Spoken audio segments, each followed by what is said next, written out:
साक्षी मलिक देश की बेटी 2016 साली रिओ ऑलिम्पिकमध्ये मेडल जिंकून भारताची मान उंचावणारी जिगरबाज महिला कुस्तीपटू काल तिनं पत्रकारांशी बोलताना रडत रडत एक हृदयद्रावक निर्णय घेतला आणि सगळ्या देशवासियांना आश्चर्याचा धक्का दिला। आता यापुढे आपण कुस्ती मैदानात दिसणार नाही असं ती म्हणाली। ऐन उमेदीच्या काळात करिअरमध्ये टॉपवर असताना समोर महिलाच काय पण पुरुष कुस्तीपटू आला तरी त्याला आसमान दाखवायची अंगात धमक ठेवणाऱ्या साक्षी मलिकनं अकाली निवृत्ती जाहीर केली। कारण काय तर नुकताच लागलेला रेसलिंग फेडरेशन ऑफ इंडिया म्हणजेच भारतीय कुस्ती महासंघाच्या लागलेल्या निवडणुकींचा निकाल। नेमकं काय घडलंय, साक्षीने एवढा मोठा निर्णय का घेतलाय, सगळं सविस्तरपणे जाणून घेऊयात। नमस्कार, मी प्रथमेश आणि तुम्ही पाहताय विशेष भारी। तर मंडळी, गेल्या काही दिवसापासून देशात भारतीय कुस्ती महासंघाच्या निवडणुकीची चर्चा होती आणि नुकतीच भारतीय कुस्ती महासंघाची निवडणूक पार पडली। त्यात भाजप खासदार ब्रिजभूषण शरण सिंग यांचे निकटवर्तीय संजय सिंग यांनी अध्यक्षपदाची निवडणूक जिंकली।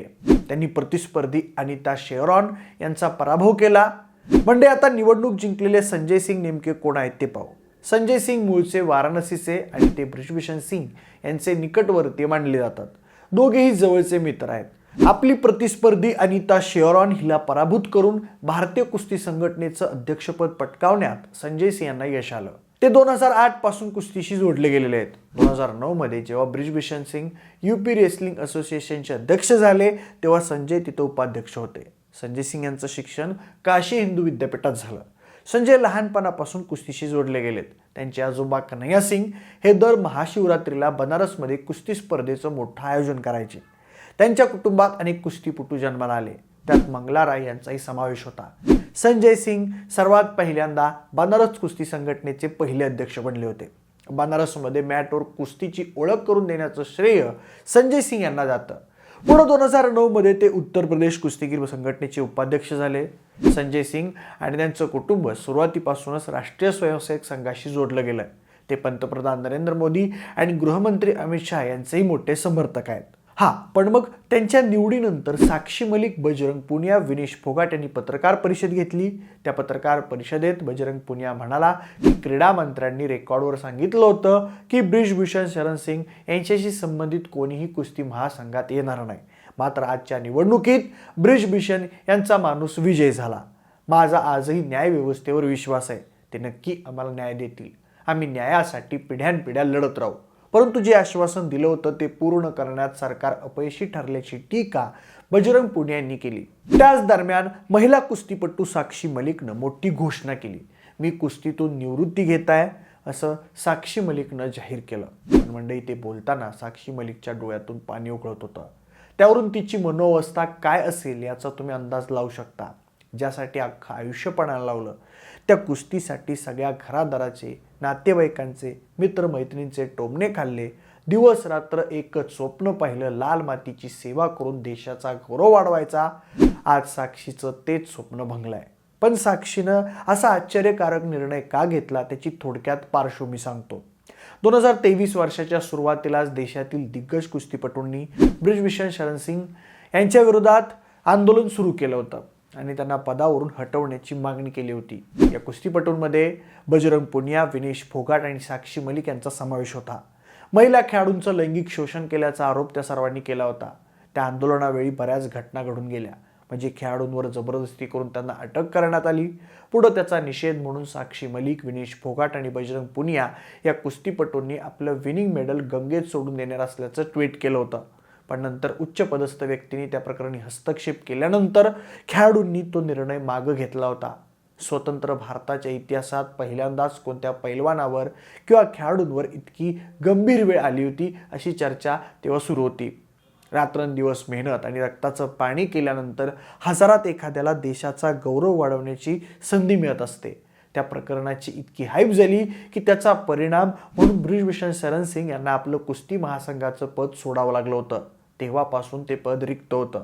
मंडळी, साक्षी मलिक बद्दल बोलायचं झाल्यास साक्षी मलिक यांचा जन्म 3 सप्टेंबर 1992 रोजी हरियाणाच्या रोहतक जिल्ह्यातल्या मोखरा गावात झाला। सुखबीर मलिक त्यांचे वडील दिल्ली परिवहन महामंडळात कंडक्टर म्हणून काम करतात। साक्षी यांची आई सुदेश मलिक एका अंगणवाडीत काम करते। साक्षी यांना लहानपणापासूनच कुस्तीची आवड होती आणि त्यांचे आजोबा बदलूराम हे देखील नामांकित कुस्तीपटू होते. फोगाट बहिणींची कारकीर्द पाहून साक्षी प्रभावित झाल्या होत्या. म्हणून वयाच्या 12व्या वर्षी साक्षी यांनी कुस्तीचे धडे गिरायला सुरुवात केली होती, ईश्वर दहिया यांच्या मार्गदर्शनाखाली. सुरुवातीला साक्षीला त्यांच्या गावाकडून, नातेवाईकांकडून कुस्तीसाठी खूप विरोध झाला होता.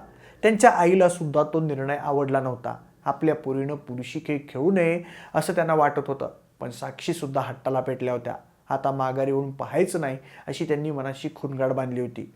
साक्षी रोज 6 ते 7 तास वर्कआउट करायच्या. वजन नियंत्रित राहावं आणि अंग चपळाई यावी म्हणून त्यांनी अत्यंत कठोर मेहनत घेतली. 2010 साली ज्युनियर वर्ल्ड चॅम्पियनशिपमध्ये पहिल्या आंतरराष्ट्रीय गेममध्ये त्यांनी 58 किलो वजनी गटात कांस्य पदक मिळवलं आणि त्यांची झंझावाती कारकीर्द सुरू झाली. पुढं 2014 डेव आंतरराष्ट्रीय कुस्ती स्पर्धेत त्यांनी 60 किलो गटात सुवर्णपदक जिंकलं आणि साक्षी सगळ्या लोकांच्या नजरेत उतरल्या. त्यानंतर 2014 सालीच झालेल्या राष्ट्रकुल क्रीडा स्पर्धेत कॅनडाच्या पैलवानाला हरवून रौप्य पदकाची त्यांनी कमाई केली. दरम्यान वर्ल्ड चॅम्पियनशिपमधून बाहेर पडल्याचं दुःखही त्यांनी पचवलं. मात्र 2015 साली दोहा इथं आयोजित केलेल्या आशियाई चॅम्पियनशिपमध्ये कांस्य पदक पटकावलं. मात्र साक्षी यांच्या नावाचा संपूर्ण देशभरात तेव्हा डंका वाजला जेव्हा त्यांनी 2016 साली झालेल्या रिओ ऑलिम्पिकमध्ये भारताला पहिलं ऑलिम्पिक मेडल मिळवून दिलं. साक्षी यांनी तेव्हा किर्गिस्तानच्या आयसुलू टायनी बेकोवाला हिला हरवून कांस्य पदक जिंकलं होतं. अशा प्रकारे ऑलिम्पिक पदक जिंकणारी साक्षी ही पहिली महिला कुस्तीपटू ठरली होती. त्यानंतर चक्क नरेंद्र मोदी यांनी त्यांना शुभेच्छा दिल्या आणि भविष्यात मदत करण्याचं आश्वासन दिलं होतं. सध्या साक्षी वरिष्ठ अधिकारी म्हणून उत्तर रेल्वेसाठी काम करत कुस्ती खेळत आहेत. उत्तर प्रदेश सरकारनं त्यांचा राणी लक्ष्मीबाई पुरस्कारानं गौरवही केलाय. पण आज या वाघिणीच्या काळजाच्या साक्षीवर काय परिस्थिती आली आहे हे तुम्हाला वेगळं सांगायला नको. बाकी साक्षीनं घेतलेल्या या निर्णयाबद्दल तुमचं मत नेमकं काय? साक्षीनं घेतलेल्या निर्णयाकडं, तिच्यावर ओढवलेल्या परिस्थितीकडं एक भारतीय म्हणून तुम्ही कसं पाहता? तुमची मतं आम्हाला कमेंट करून नक्की सांगा. जर हा व्हिडिओ आवडला असेल तर लाईक आणि शेअर करा. सोबतच आपल्या विश्वास या यूट्यूब चॅनलला देखील सबस्क्राईब करायला विसरू नका. धन्यवाद.